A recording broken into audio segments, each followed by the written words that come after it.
Your task is this. In 1 hour in your group, come up with a plan for your working group to execute over the next year under the CTU umbrella. At the end of that hour, we will invite you to make a presentation of your plan. You can be as detailed or as fluffy as you want, but we do ask that you document the plan either in PowerPoint or Word so we can have the documentation for our records. And you're off to the races. You have an hour. Have fun.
Knock, knock, knock.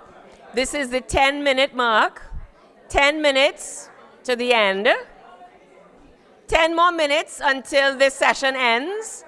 And we'll take a break, 15-minute break, and come back for presentations. During the break, please pass your presentations to multimedia to prep them. 10 more minutes and then we break.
Okay, everybody, I hope you're wrapping up. We have 5 minutes more to the end. 5 minutes more.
Okay, okay. It's now 2:30, so here's the plan. Presentations start in 15 minutes. Presentations start in 15 minutes. You can choose to use those 15 minutes as you will. You can continue work or you can take a break and come back.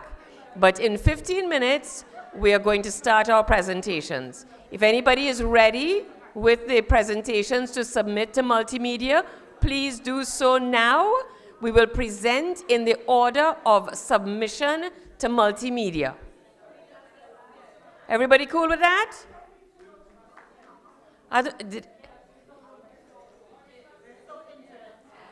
Okay. So presentations start in 15 minutes from now.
Okay.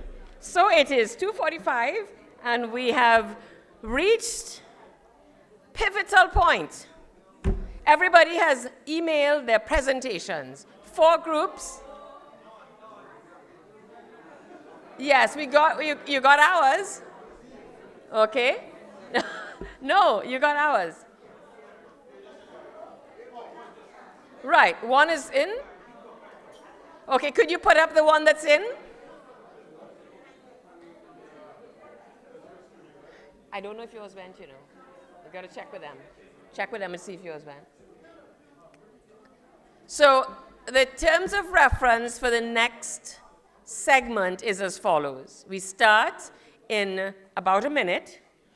We have 4 working groups. Each will present minimum of 5 minutes, a maximum, as in hard stop. Emphasis, stop. Thank you. Hard stop in 10 minutes.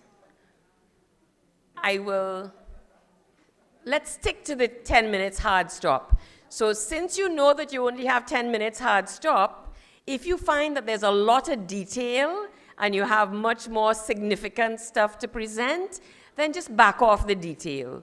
So 5 minutes minimum, 10 minutes maximum, and then 3 minutes question and answers if there are.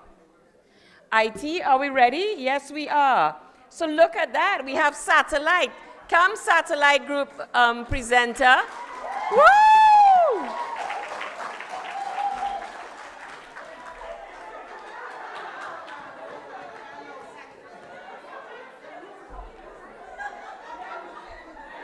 Come on up. Or you can, would you like to rove? You can rove? Okay.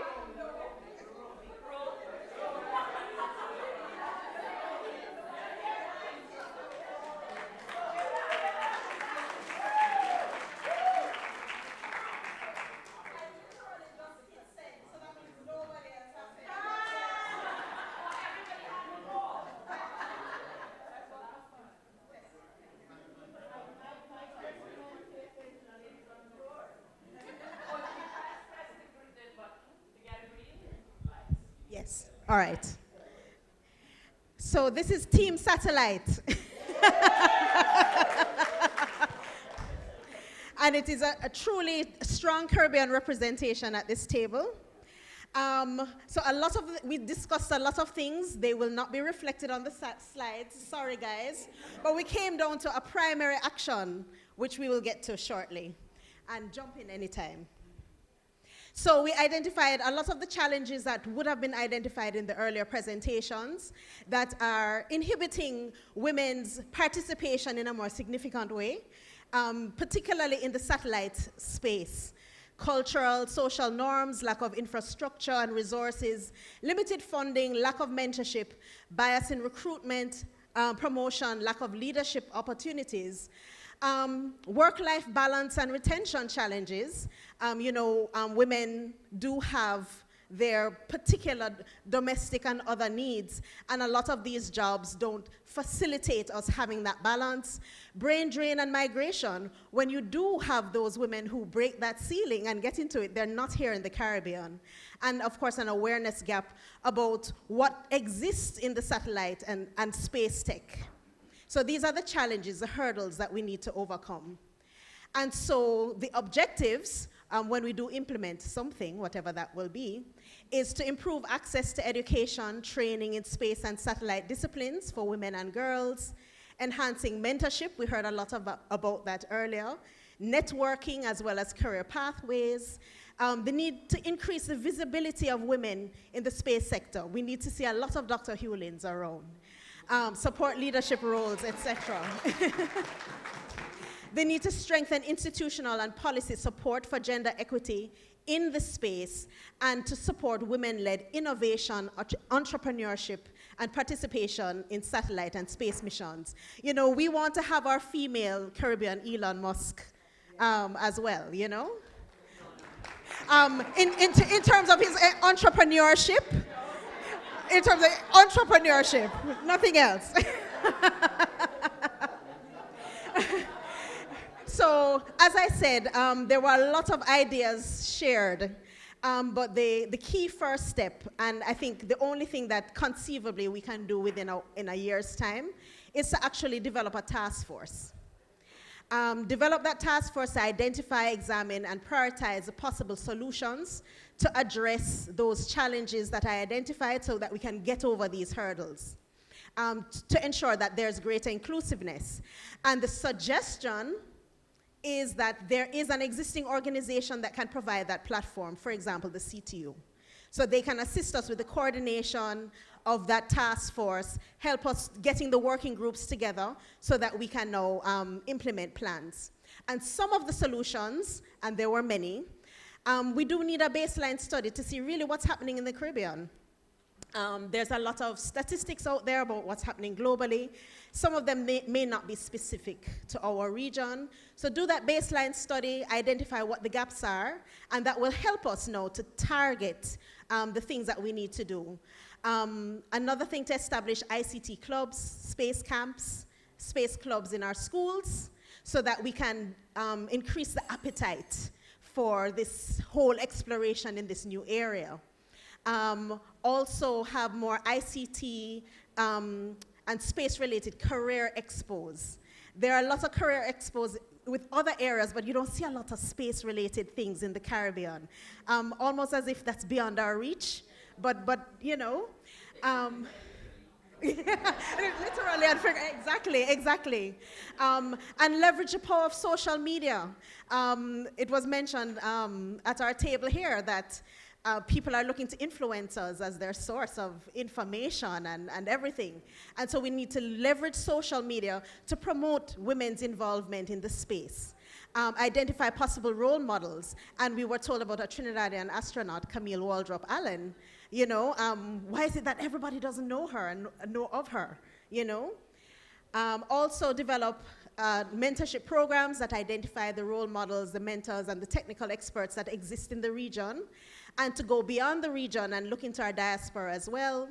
They need to establish a Caribbean-based task force to specifically discuss satellite issues and ensure that this gender is strongly represented on that task force. And we will get some of that opportunity because there is talk in other spaces at CTU about establishing a regulators forum, for example, where they can discuss issues. And so we need to ensure that we are sitting at that table. And also they need to seek partnerships with universities, international agencies for resource sharing. And this is just because we needed a picture. to show some of the partnerships that exist. So that is our presentation. Well, I love it. I love it. So,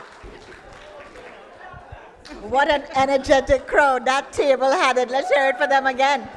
But let me just mention, and it's so dynamic that the presentations speak about capacity building. And again, CTU is here for you. We really have to make this network very active. And I want one person in the room who I know we have partnered with organizations like the United States Telecommunications Training Institute, who have been offering a number of programs. Every year, they give the region to the CTU, through the CTU, the opportunity for capacity building in many areas, whether it is satellite, whether it is cybersecurity. We just had a cohort doing training in the US for women leadership in cybersecurity. So please, I have put my cards on the table, scan the QR code. Please reach out to the CTU for those opportunities that we do in terms of our partnerships. So yes, I just wanted to mention that as the group goes forward. Excitement. Thank you. all right. And now we have CTU NoW Leadership Seminar, Working Group on Internet Governance. Aren't you loving this? Okay, handing over. Hello? Hello? Hello? Hi, everyone. So it's been tasked to me. Are you hearing? Okay. All right, so it's been tasked to me to present or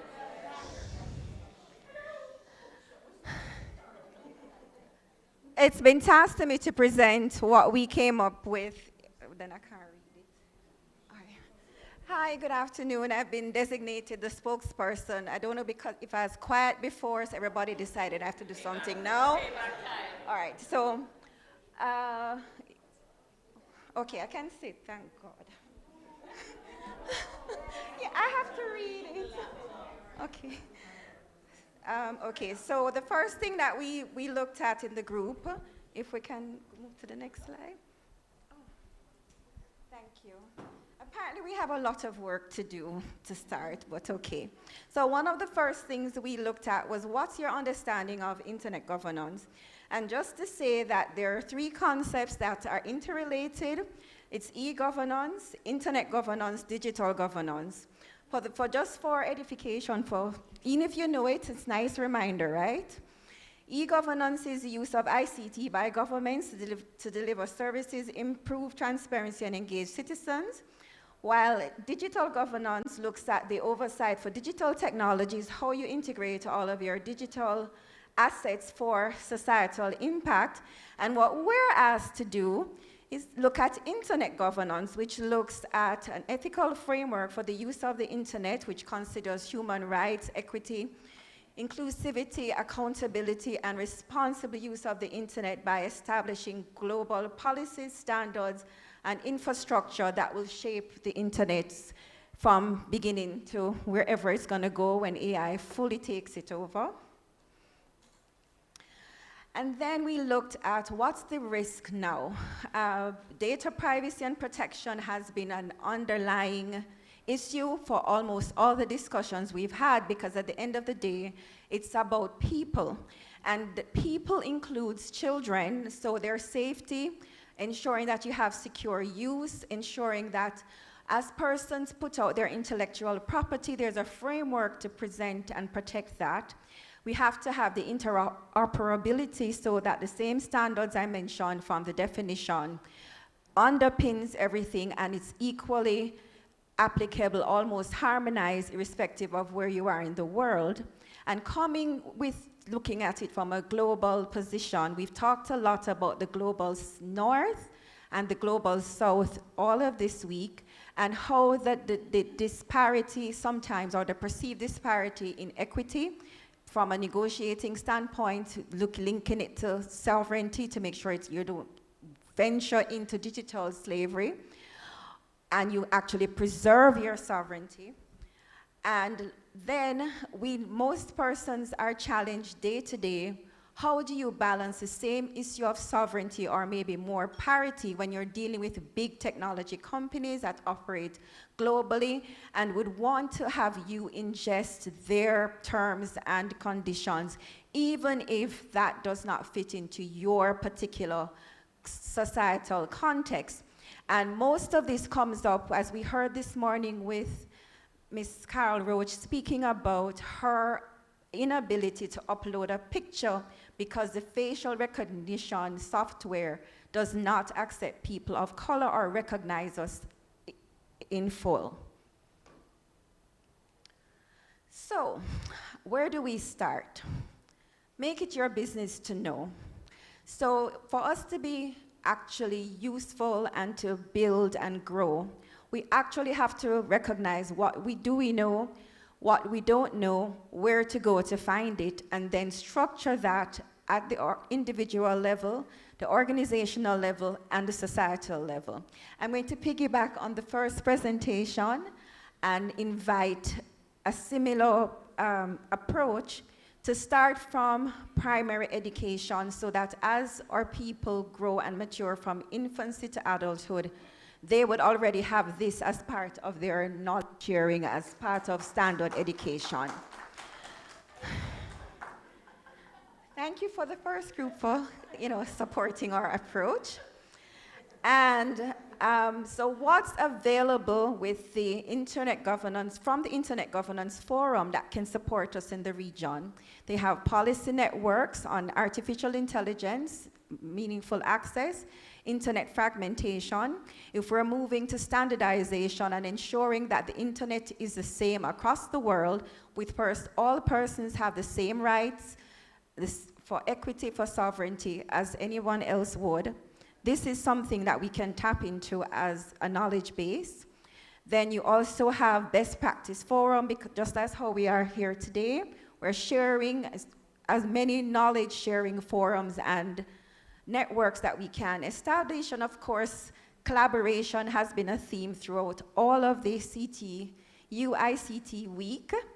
And we are actually embracing that and looking to see where it is in the Caribbean that we have groups that can contribute and that are already connected to the IGF. So in essence, our action plan, capacity building, which organizations to join that will allow our societal and cultural nuances to be considered. And of course, we need to raise awareness for the same persons.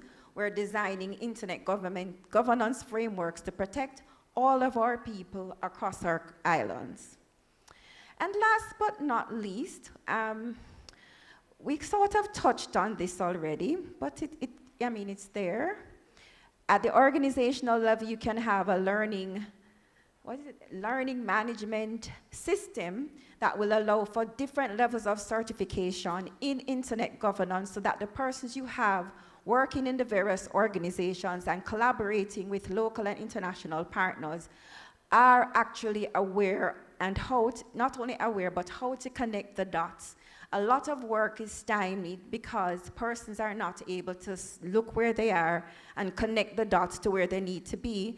And more importantly, who can help them, especially when it comes on to technical and other resource assistance. We talked about the mentorship program, thanks to our first group that we're picking back on, but we had the idea originally too.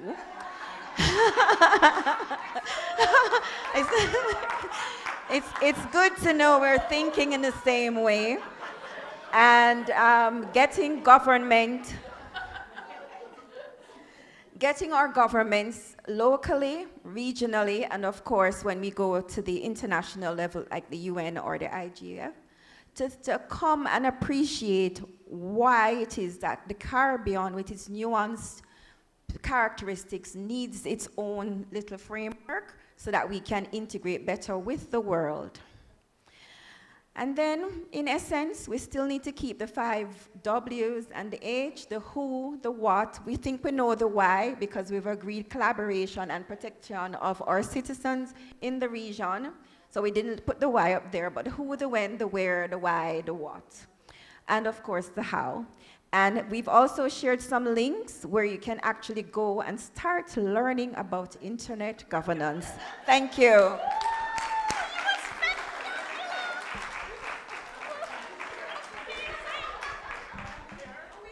Wow, yeah.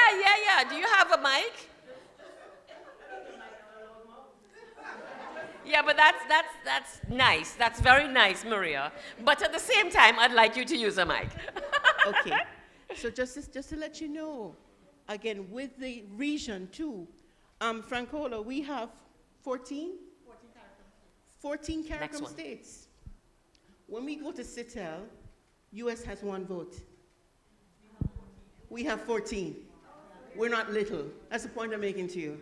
We just need to get together. So we need us to come together, and we rock this region. Woo! Yep. You dropped the mic. Name, organization, country. Okay, Nadine Matthews Blair. Today I am the Code Caribbean, which we're actually launching tomorrow at Spanish Court at 10 a.m. And I have here the founder, Lady Mariam Jam, who has come all the way from the UK. And I heard in your presentation this comment about content, and it's so important. And we put Coursera and Udemy up there, who are the usual suspects. But what if I told you this Africa-led platform that we are bringing to the Caribbean has over 65,000 courses, including courses from Coursera and Google and Amazon Bedrock. right? That Lady Mariam Gem over the last 10 years has worked with a number of partners to get this available free of charge for young women and girls. She started this in refugee camps. Wow. Oh, we need to take another picture. Francola, we need to take another picture. So we have this here in the region, and so we don't need to go to Coursera or Udemy for underrepresented, underserved young women and girls. We are bringing this platform here so that you can improve your skills, get jobs that are empowering for you, right? We don't want you to be marginalized and no call center, right? No kitchen. We don't want you to feel like you are stuck with a particular man. It's everything. So we have internet governance, we have cybersecurity, we have coding, we have things on human trafficking, climate change. I mean, 65,000. Just keep that in mind. In 18 languages, and Jamaica is becoming the 89th country, and we will be rolling out in the English-speaking Caribbean. We're not hiding her. That's why I had to spotlight. Lady Mariam, please.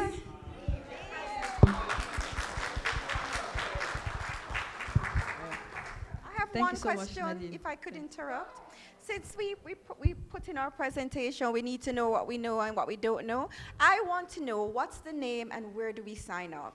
We didn't get that clearly. So before anything, what we're going to do is invite you to get to the back there when you get a chance and put your information in, and we'll just put it up on a slide. Okay, IT? IT is cool with that? You're going to get some information and put it up on a slide at the end of the presentations. You're going to stay with us for we have 2 more presentations, right? Absolutely. I am the code. All of us in here are the code. We're the key. All right? Yes, yes. And also, if you're going to stay with us, would you like to speak now or at the end? At the end?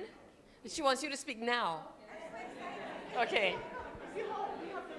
And then you'll put your information, contact information up, and you want to speak there or here? Yeah? I was not expecting to speak, so I'm very humbled and honored to speak. And I think the reason why it's important to speak is because we are all together, and it's important that you guys participate because Nadine and I cannot do this. And so my background is I was born in Senegal. I'm 50 years old. I know I look young. But I came a couple of days ago here in Jamaica because I was in New York. I was speaking at the United Nations. And so I decided to come to Jamaica to launch the Jamaica chapter. The reason why it's very important we do this is because Jamaica right now needs young people to have skills. And then one of the things I've been doing for the last 10 years, I didn't go to school, for example. So I had a very difficult upbringing. So I was born in Senegal, but I ended up in the UK in my 20s when I didn't have access to no schools and no education. And as Nadine was saying, I was taken away from my country as a child when I was 13 years old. And so I was sexually abused when I was 11 years old, so you can all check my background. And so I didn't have access to school, a terrible upbringing, but I got very passionate about social justice. And I realized that skills, when you know something, it gives you power, and we need to start associating learning and dignity. And we are tired. We are tired to import solutions in our continent, in Africa. We are tired, I'm tired as a tech person to see companies coming to Jamaica, all around the world, selling us product we cannot afford. We cannot upskill ourselves because courses are very expensive. And sitting at home as moms, as dads, we would like to improve ourselves, but it's very expensive. All of this costs money, and no one is paying for it. So that's why I decided during COVID-19, I was traveling across the world. Between 2015 and 2022, I've been to 192 countries, so I've seen a lot around the world. And I learned that content is king. The reason why we're all struggling, because most of you probably have been to Harvard, Cambridge, you have degrees, masters, you've been around the world traveling, you've been to America, you have Yale degrees. Most of you have education, and you have now children, and the children of your children. We also have like the silver economy. We have also women who are 60 plus years old, who never had access, and they sit home. We're hoping somebody will come and save us, but nobody's coming. Nobody's coming for us. But we also cannot have these millions of young boys and girls across the globe, and women who are 40 years old plus, who are looking for jobs and can't have jobs. The glass ceiling is not being reached by them. Gender equality is very difficult. Domestic violence exists. Because when you don't have money, you become very vulnerable as a person. And I learned this. And I was a cleaner. I was cleaning white people's houses. And I started to learn how to code 7 coding languages in 2 years because I couldn't get a job. And I decided that I'm going to sit down, I'm going to learn some skills, and I will go and clean, and when I come back, I'll go to the local library, and I will learn how to code. So I learned 7 coding languages in 2 years. So I'm a full stack developer. I build tools and solutions. And when I had the opportunity like Nadine, I don't know if you know Nadine and Marianne Robinson. So we are 1,500 people around the globe out of 8 billion people. So we're very lucky, extremely lucky to be in a position of power and influence. We're only 1,500 out of the globe. Just imagine the numbers and the data. So we sit in the position of power and influence. And personally, I cannot sit just in the UK, enjoying my life and forgetting my continent, Africa, because every time I sit down in my comfort in the southeast of England, forgetting a young girl in Senegal who's being raped or abused, or a woman who has got depression or mental health issues, who cannot get a job, I'm letting my continent down. That's why I'm doing what I'm doing. I'm very passionate about my work, but I'm a technologist by background. That's why I built this platform, and I told many people, global tech companies, that Africa is not going to pay. And I've got a mission, and one single mission, to get 1 million young women and girls to learn how to code by 2030. That's why I've got this platform that I managed to get a fully funded platform with amazing partners around the world, where we can give this to Jamaica now. Because Jamaica, we're in a position right now where people want something now, not tomorrow, not the day after. Something sustainable, something that they can have, something they can use to improve their lives, something they have money for. And so when I decided to come here, I decided to partner with Marianne and Nadine, because we are the same community and we can do this together. So if you would like to come to our event tomorrow, it's going to be the first one in Jamaica. The platform, you have to use it as soon as you can. You can use it to improve yourself. I designed it in a way you have technical skills, life skills, and soft skills. Everything the women on the table have been talking about, the platform exists for you. So you can go improve yourself in your own way, in your own house. You can sit at home and improve yourself. So this is an invitation. Please use the I Am the Code platform. In 5 years' time, we're going to look into the evidence and the data. We can say in 2025, we came to Jamaica. We gave access to women and girls and boys and men, because when also women are empowered, the husbands are empowered. And when the husbands are empowered, the woman is empowered. And we need money in the house. We need women to have skills. And when the husband and the women have skills, the family is safe. Thank you. Thank you. Thank you. Woo! And please, Francola, we are taking a picture at the end in this room. And you'll stay with us, right? Excellent. Wonderful. And if you don't mind giving your information. Okay, so we're going to go on to cybersecurity. And Mike?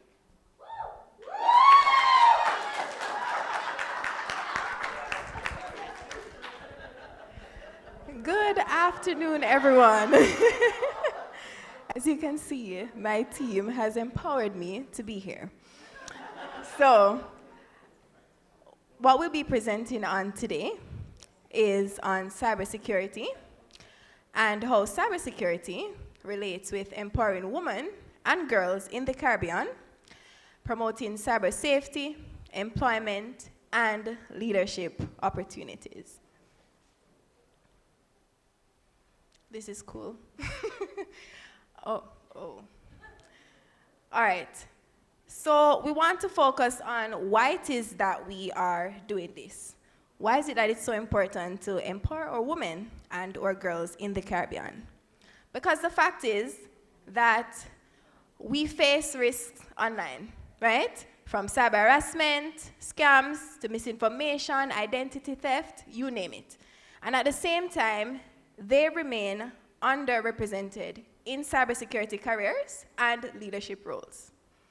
The main purpose of this is to, as mentioned before, empower women and girls to stay safe online while also equipping them with the skills, employment pathways, and leadership opportunities.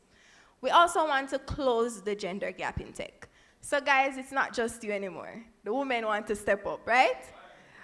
We want to promote economic empowerment. And the truth is, as my dear sister shared, right? When women thrive in digital economy, everyone thrives.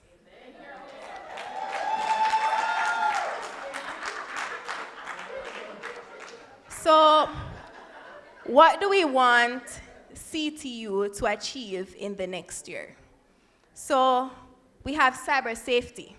We want to equip the women and girls with practical skills to protect themselves, their families, and their communities online. Because now everybody is serving online, right? As small as the child is, 2, 3, everybody is exposed. We want to look at employment opportunities, building, training, and scholarship pipelines that transition women into cybersecurity and ICT-related roles. We want to look at leadership development, establish women-led forums, working groups, mentorship programs to position women as regional leaders in cyber resilience. How do we plan on achieving this? Just to note, all these steps will be delivered by women.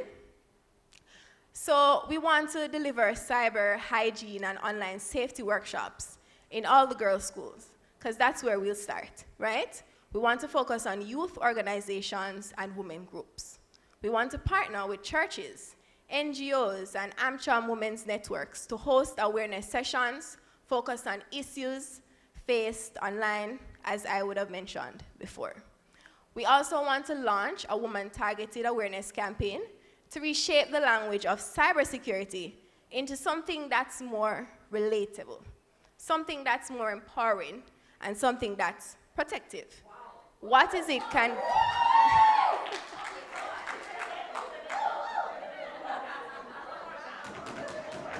What terms can we use to attract people to cybersecurity, right? We don't want to scare anyone off. We want them to know that, listen, you can come and you can be a part of this too. So we do want to engage some key stakeholders, for example, government agencies like Ministry of Education, Ministry of Technology, Youth and Gender. We want to also engage educational institutions such as universities, technical colleges and high schools, private sectors like tech companies, banks, telecoms, and cybersecurity firms.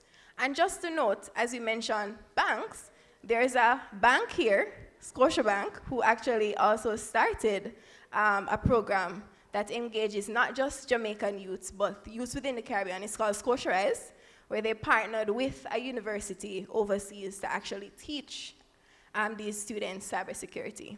And not just that, but they also pay for the certification. So they are not just exposed to cybersecurity, but they're also helping them to position them to get jobs. So that's one good step right there. As we look at NGOs and international partners, we have Caribbean Women in Tech, we have Women in Cybersecurity, UN Women, and regional ICT organizations like CTU. There we go.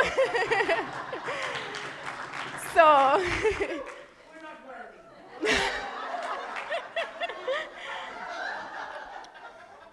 we also want to aim to produce a work group manual for empowering women in cybersecurity, because people want to know the how to, right? And we need someone or something to provide the guidance that they need.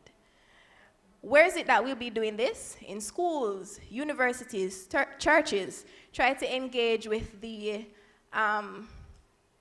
teachers that are there who relate to these students. We want to look at other institutions that have some of these smaller groups For example, we know church organizations usually have women-centered groups, right? And not just women-centered groups of a certain age, but all ages. So how is it that we can really focus on getting to the women? Not everybody you'll find in a university or some other organization, but we'll find people at church, right? We can look at developing cyber clubs and after-school STEM programs for the girls. We can also focus on tech hubs and innovation centers, right? We can look at digital labs, whether in Jamaica, Trinidad, Barbados, you name it. And also, as other groups that I mentioned, utilizing and promoting online platforms, right? Awesome. We have Coursera, we have Cisco Academy, we have regional LMS platforms, to name a few, right? We have other community centers where we can use the local libraries or community halls for workshop in some underserved areas. Oh, so, yes, we were forced to cut it down to 5 minutes, but anyway, so that is the end of our presentation.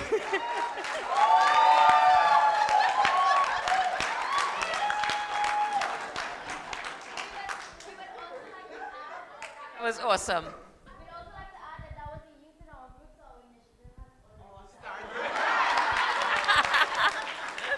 That was absolutely wonderful.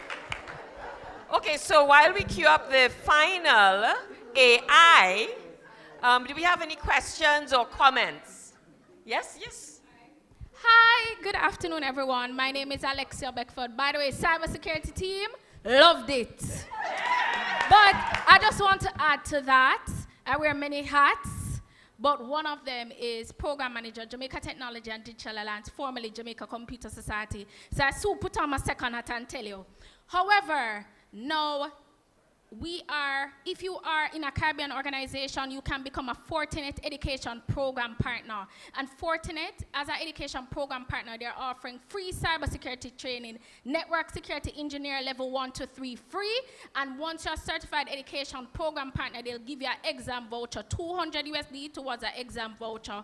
And we know that Fortinet engineers get paid well.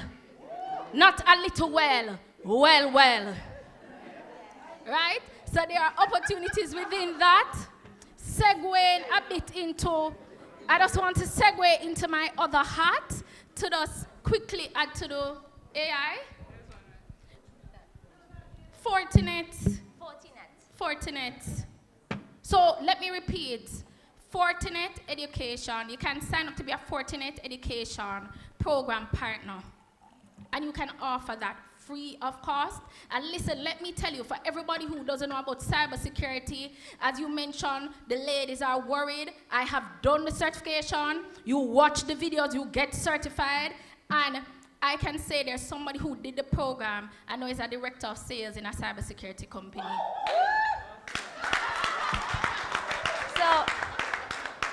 So I just want to thank my friend. For saying that as well. I work with them. Yes. So thank you for promoting that initiative. So you guys could just Google Fortinet Training Institute, create an account, and all of the certifications are there for free. I also want to add that the organization also has a free available cybersecurity curriculum for schools from ages 5 to 8. And all you have to do is also Google Fortinet Cybersecurity Curriculum and create an account. The content is already there as well. So if you have a child or a niece or any type of young person in your life that you want to make or empower them with cybersecurity as well, that information is there and it's easily accessible by a click. I'm happy to share more details about that with anyone as well. And the videos are easy. The videos are so easy. I just want to add, you said high schools, ICT clubs. Now, USF is a sponsor of CTU, and I'm proud to say, as a member of the USF ICT club steering committee, that we actually have ICT clubs right throughout Jamaica. So if it's anything highlighting the young girls, that is something that we could partner with USF and implement right away. Now, segueing into AI, and thank you, I'm putting on my second hat now. I'm putting on the Intellibus marketing lead hat. Now, as a preempt to what they are doing, I'm segueing because I love AI into what they're doing. They're actually doing a hackathon. No, you don't have to be certified in coding, but when you are, anybody who has the gift of coding, you can actually come to the hackathon, and they're looking for 50 employees before December. You don't need to have a certification, you don't need to have a degree, but if you know a young person who is interested and can code, October 18th and 19th, and I'll let Mrs. Emoa introduce that. Thank you. Okay, so AI group, working group. Take it away.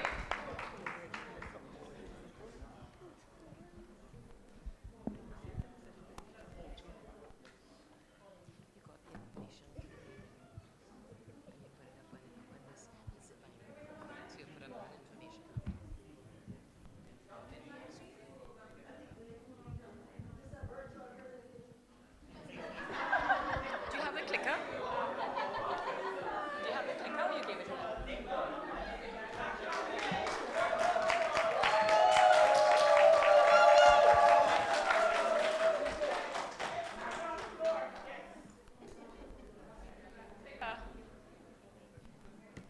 No.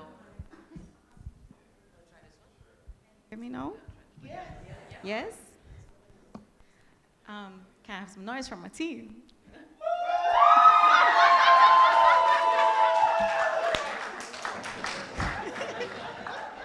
Okay, good afternoon, everybody. I'm so delighted to be here. I'm last, so I'll keep it short and sweet. I'm here to present our 12-month action plan for empowering women in artificial intelligence. We're talking about building skills, building confidence, and opportunities for women in the Caribbean in AI. We have outlined throughout the entire afternoon all the challenges, so we're just gonna get right into it for us. Why does this matter? Digital literacy is the gateway issue for women in AI. It's the gateway issue for women in STEM, really, right? Without basic skills and confidence, women will continue to be excluded. And we're focusing here then on closing the gap. We're talking about more capacity, more inclusion, and therefore more impact. So we are focusing on filling those gaps. Many women lack awareness, access to training, resources, and confidence in artificial intelligence. There are many barriers, but this barrier limits career mobility, innovation, and of course, income potential. Our plan has many steps. We're gonna talk about just the first year, and in that year, we propose to raise awareness, build skills, ensure that there's recognition of those skills, and then we're gonna scale. We all agree that we should do some sort of baseline survey. We all agree. I think it should be one survey though, guys. We should not all survey all our stakeholders separately. So we're gonna do a baseline survey, and we're gonna assess digital literacy. We're gonna have workshops, intros to AI basics for everyone. Simple resource kits, including guides, videos, and things that are very accessible, such as WhatsApp AI tips. We all know someone who messages us a prayer in the morning. So if we have a WhatsApp tip, it will be shared. We're gonna launch a Women in AI Networking Hub, and we're gonna review what exists already in terms of policy for regional AI frameworks. Now we're gonna move on to the next 3 to 6 months because our team is very agile. We want to see results right away, and we want to see results as we move through the year, right? We're gonna move now to focus on training programs with universities and other NGOs. We're gonna do the same labs, community labs for hands-on access, and community is very, very important for us in terms of building capacity. So we're talking about now mentor circles for women learners. We're talking about youth outreach going into schools. We're talking about an AI mentorship network. So for those people who are in the business, we're going to have circles. For those people who want to get into the business, we're going to have circles. And then we will ensure that we have a policy working group that aligns all that we're doing with what is happening at the CTU, UNESCO, other regional bodies. Finally, in those 6 months, we propose to have MOUs to partner with ministries and HR bodies. HR bodies because if you are doing certifications that are not recognized, it is not very helpful. So we have to fix some of those structural issues to make sure that we have the impact that we want. Finally, in the last 6 to 12 months, we'll focus on scaling. We're going to talk about AI in workplace training for women employees. As we said just now, we have to advocate for recognition of online AI certifications. Not everyone can go back into the traditional system, but everybody can access what is available online. We're going to then move to training the trainers. This model will help us to train a few women, but have impact beyond those women. And we're thinking in those first 6 months to target 50 plus AI champions. We're going to make sure that there is visibility. We are going to showcase women's success stories, because where you can see somebody doing what you are doing, you can aspire to achieve it as well. Also, we're going to do some recognition, host an annual AI literacy challenge, right? And then we've been talking about building these networks, but where they are formal, we can engage more. And so we're going to formalize those women in AI networks in those last 6 to 12 months. And then we're talking about policy, but policy in 12 months, not really achievable. So what can we do? We can talk about how policy should have gendered consideration. So we'll publish inclusion and ethics policy aligned to regional frameworks. So what's there? How do we make it better for the inclusion of women? And finally, we will make sure that everything that we propose is aligned with regional digital strategies. So what are our expected outcomes? By month 12, we should have more than 500 women trained in AI literacy. We should have at least 50 AI champions trained as trainers, and we should have multiple AI certificates accepted by employers. We would love, at that point, to have launched our Regional Women in AI Network, and finally, we should have made enough impact to have policy and cultural shifts that can allow us to sustain the momentum that we had. So this is our 12-month action plan, to make sure that everything that we discussed today really across all the groups can be achieved through this kind of action plan. Phenomenal. Phenomenal.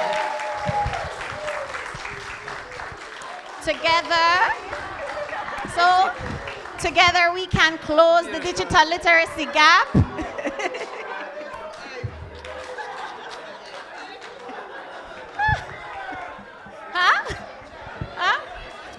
Yeah, so that's our team, right? And together, we can close the digital literacy gap, we can create visible pathways for women in AI, and we can build a Caribbean AI ecosystem that is inclusive, innovative, and future ready.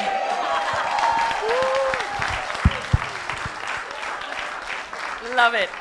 So we were moved by that amazing plan, and so Lady Mariam has said that 1,000 of our AI licenses we are donating to you, so you have them.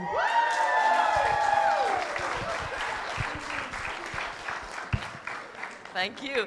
Okay, so we're gonna put, right, here we go. So everybody take a picture.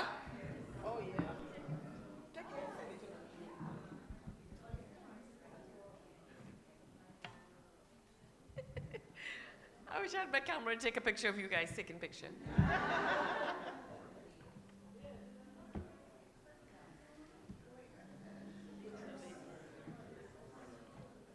Okay, so.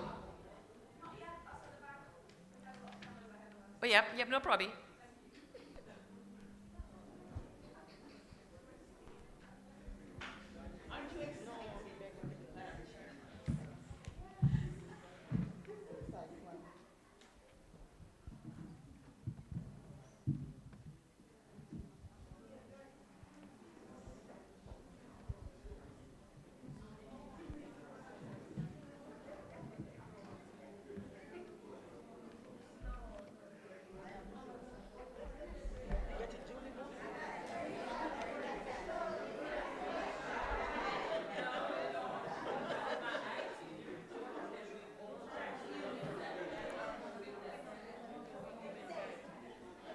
Do we have any questions or comments about any of the presentations?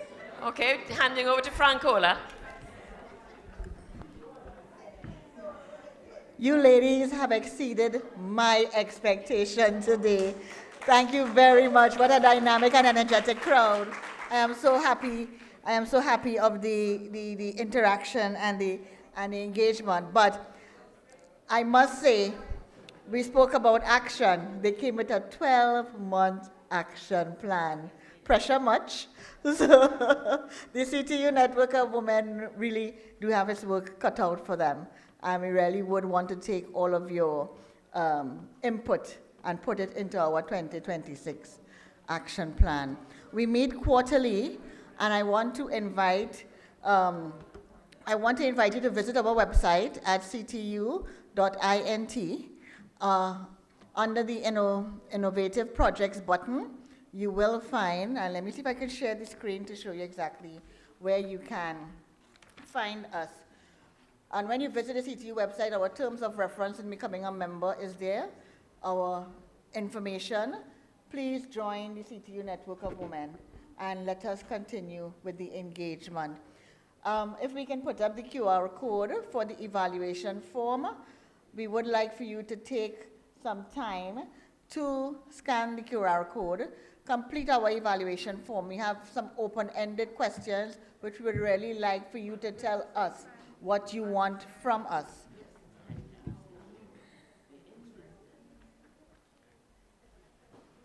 And therefore, it is important that we receive that information from you to go forward in our action plan. Let me just share. We spoke earlier of our In the Know publication. We spoke earlier. All right. When you all are finished with that, I will share my screen. Can I share my screen? Sure.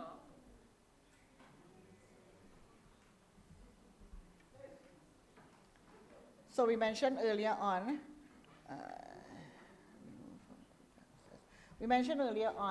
that we have our quarterly publication, and you would see we feature leading Caribbean women in ICT, and we would invite you all to subscribe to the publication as well.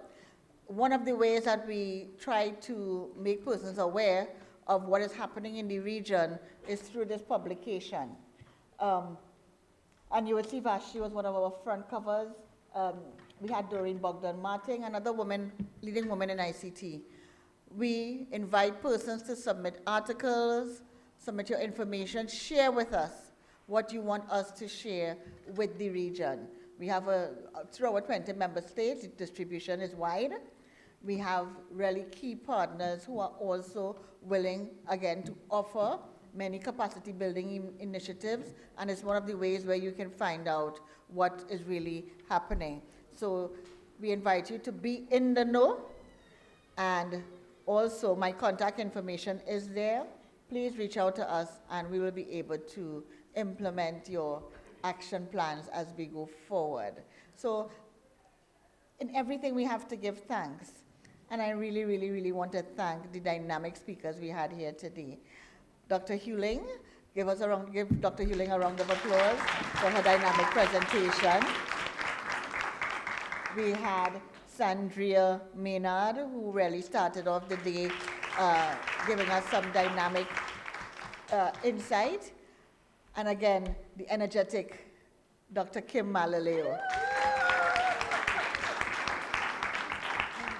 Roxanne Weber, who started off the morning delivering an address as to how we become leaders in the global digital landscape. And yes.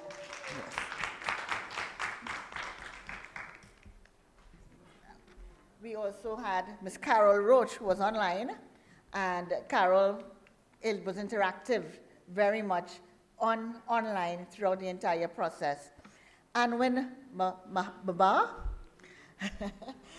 who took the call, Intelibus was our key partner, and from the time she saw the agenda, she said, I am there, Francola, put me on the agenda. So I really want to thank Anwin and leading of the AI group in presenting here today. Ms. Isabel Moreau, Director General of GSOA. Busy lady, but took the time to be with us and really answered our call to present. And we really appreciate your input this morning. Thank you so very much. Blenda Silver from the ITU, who joined us. And again, I would really like you all to stand and give yourselves a round of applause. You did so fantastically well. You really, really, really participated, interactive, energetic,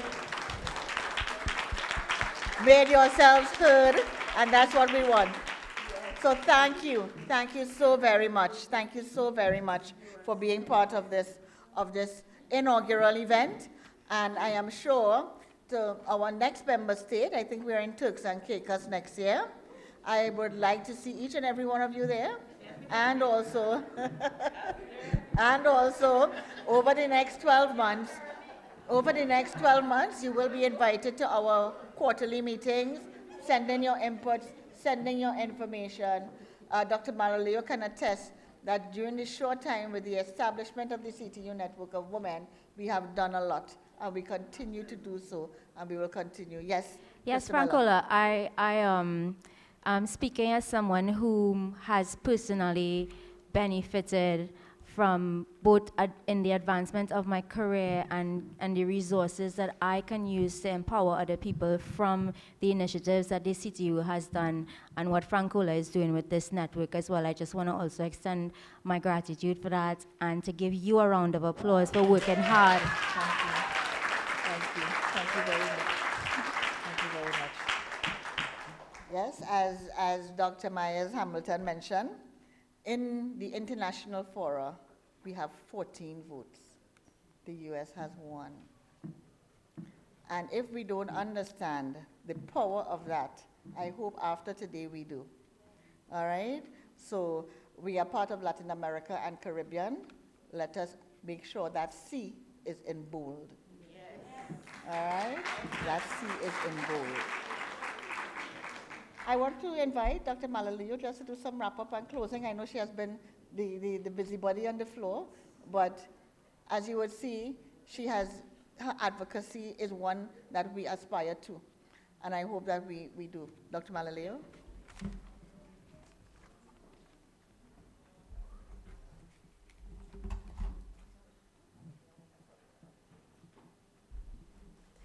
So, I have had such a good time today. I'm so happy that you all came. And this is time just to simply say thanks and not to protract the thanks, but just to say wholehearted thanks for coming, for engaging, for, I think, doing a phenomenal job in 1 hour in a working group, just out of the blue. It's phenomenal. We will, and thank you all for documenting it. Yeah? So we will submit the 4 presentations to the CTU for them to do what they will. But we have done our part. Yes, Francola? So thank you. I'm also left to thank Francola John, who is an amazing human being. You know, texting Francola at 1:30 in the morning or whatever, Francola is just always on the job. And that's what you need. You need powerhouses in front and in back, everywhere.